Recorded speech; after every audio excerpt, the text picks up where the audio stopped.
नमस्कार दोस्तों, शनिवार की रात मुंबई के बांद्रा इलाके में महाराष्ट्र सरकार के पूर्व मंत्री और 3 बार के विधायक रहे बाबा सिद्दीकी की गोली मारकर हत्या कर दी गई।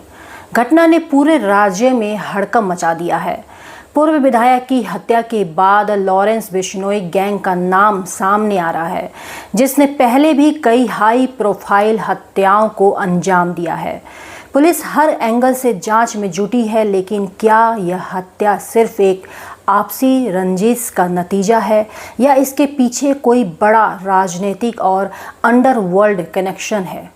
इस पर हम करेंगे पूरी चर्चा, लेकिन पहले जानते हैं पूरी घटना क्या है। शनिवार की रात करीब 9 बजे बाबा सिद्दीकी, जो बांद्रा वेस्ट से 3 बार विधायक रह चुके थे और महाराष्ट्र सरकार में मंत्री भी थे, अपने बेटे और कांग्रेस विधायक जिशान सिद्दीकी के दफ्तर से निकल रहे थे। तभी 3 अज्ञात हमलावरों ने उन पर ताबड़तोड़ 6 गोलियां चला दी। उन्हें तत्काल लीलावती अस्पताल ले जाया गया, लेकिन डॉक्टरों की लाख कोशिशों के बावजूद उन्हें बचाया नहीं जा सका। इस हमले के बाद पुलिस ने तुरंत जांच शुरू कर दी है, लेकिन लॉरेंस बिश्नोई गैंग का नाम आते ही यह मामला और पेचीदा हो गया है।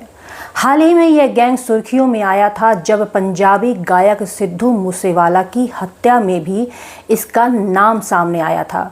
इसके अलावा सलमान खान के घर के बाहर हुई गोलीबारी में भी इस गैंग का हाथ बताया जा रहा था। पुलिस जांच में यह जानने की कोशिश कर रही है कि क्या बाबा सिद्दीकी की हत्या के पीछे भी इस गैंग का हाथ है और क्या उनकी नज़दीकी सलमान खान से इस हत्या की एक वजह हो सकती है। इस बीच अजीत पवार ने इस घटना पर गहरी संवेदना जताई है। उन्होंने ट्वीट पर लिखा है कि यह सिर्फ राजनीतिक नुकसान नहीं है, बल्कि व्यक्तिगत क्षति भी है। उन्होंने साथ ही ये आग्रह किया है कि इस घटना का राजनीतिकरण ना हो और इस पर न्याय की उम्मीद जताई। वहीं राहुल गांधी ने भी इसे चौंकाने वाला और दुखद मामला बताया है और राज्य सरकार की कानून व्यवस्था पर सवाल उठाए हैं। उन्होंने कहा कि यह घटना साबित करती है कि महाराष्ट्र में कानून व्यवस्था ध्वस्त हो चुकी है। क्या ये दूसरे राज्य में होता तब भी ऐसे शांत रहते सरकार? 2022 में सिद्धू मूसेवाला की हत्या के बाद से लॉरेंस बिश्नोई का गैंग लगातार चर्चा में है। कहा जाता है कि इस गैंग के तार कई हाई प्रोफाइल अपराधों से जुड़े हुए हैं। अप्रैल 2024 में सलमान खान के घर के बाहर हुई गोलीबारी के बाद भी यह गैंग चर्चा में आया था। सवाल उठ रहे हैं कि इस गैंग की ताकत इतनी बढ़ चुकी है कि यह खुलेआम बड़े नामों को निशाना बना रहा है और पुलिस प्रशासन इसे रोकने में नाकाम है। मुंबई में रियल एस्टेट को लेकर गंगवार कोई नई बात नहीं है।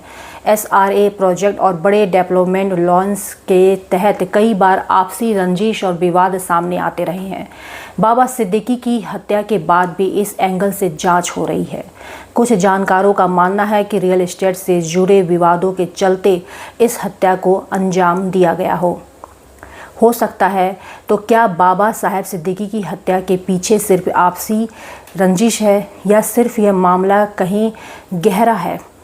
क्या लॉरेंस बिश्नोई गैंग इस हत्या में शामिल है और क्या सलमान खान के नज़दीकी इस घटना की एक वजह बन सकती है? इन सभी सवालों का जवाब फिलहाल पुलिस जांच के बाद ही मिल सकता है। लेकिन एक बात तय है कि मुंबई में अंडरवर्ल्ड और राजनीति का यह खतरनाक गठजोड़ एक बार फिर चर्चा में है। इस पूरे मामले में जैसे जैसे जांच आगे बढ़ेगी वैसे वैसे इसमें परत दर परत खुलता जाएगा, लेकिन कई बड़े सवाल इसमें खड़े होते हैं। जिस तरीके से सलमान खान का नाम आया था कि वे काले हिरन का वध उन्होंने किया था, भले ही कोर्ट से उन्हें रियायत मिली हो, लेकिन बताया जाता है कि बिश्नोई समाज आज भी सलमान खान से नाखुश है और यही एक वजह है कि वे समाज सलमान खान से बदला लेना चाहता है। बताया जाता है कि बिश्नोई समाज काले हिरन को अपने बच्चे की तरह पालन पोषण करता है और ये भी बताया जाता है कि बिश्नोई समाज कभी ये बर्दाश्त नहीं करेगा कि उनके बच्चे पर कोई आंख उठाकर देखे। तो यहाँ तो काले हिरन की हत्या की बात सामने आई थी और यही रीज़न है कि बिश्नोई समाज सलमान खान के विरोध में हमेशा खड़ा रहता है। लॉरेंस बिश्नोई भी सलमान खान की हत्या बस इसी वजह से करना चाहता है। अब सलमान खान के जितने करीबी हैं उनमें से एक बाबा साहब सिद्दीकी भी थे जिनकी हत्या कर दी गई है। तो ऐसे में सलमान खान की भी जो सिक्योरिटी है उसको भी काफ़ी चाक चौबंद कर दिया गया है। अभी भी सलमान खान के जो सिक्योरिटी हैं वे करीब 40 से ज़्यादा लोग इसमें शामिल हैं जो सलमान खान की सुरक्षा करते हैं। अब सलमान खान के सुरक्षा को लेकर सवाल खड़े होते हैं। सलमान खान की सुरक्षा और चाक चौबंद कर दी गई है, लेकिन देखना ये है कि क्या जब तक सलमान खान को बिश्नोई समाज का ये लॉरेंस बिश्नोई अगर अंजाम नहीं दे देता तो क्या तब तक वो ऐसे ही हत्याएं करता रहेगा? क्योंकि सलमान खान के प्रोटेक्ट जो लोग करते हैं वो हाई प्रोफाइल लोग हैं और ये हाई प्रोफाइल लोगों का नाम लॉरेंस बिश्नोई की लिस्ट में शामिल है। फ़िलहाल पुलिस हर एंगल से इस बात की जांच कर रही है, लेकिन कई सवाल पुलिस के जांच में भी उठते हैं।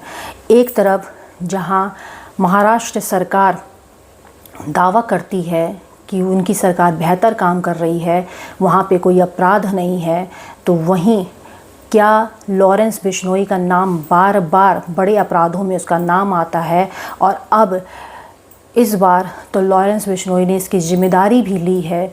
तो आखिर क्या वे रीज़न है, क्या वे वजह है कि लॉरेंस बिश्नोई गुजरात के जेल में बंद है फिर भी उस पर कोई कार्रवाई नहीं हो रही है?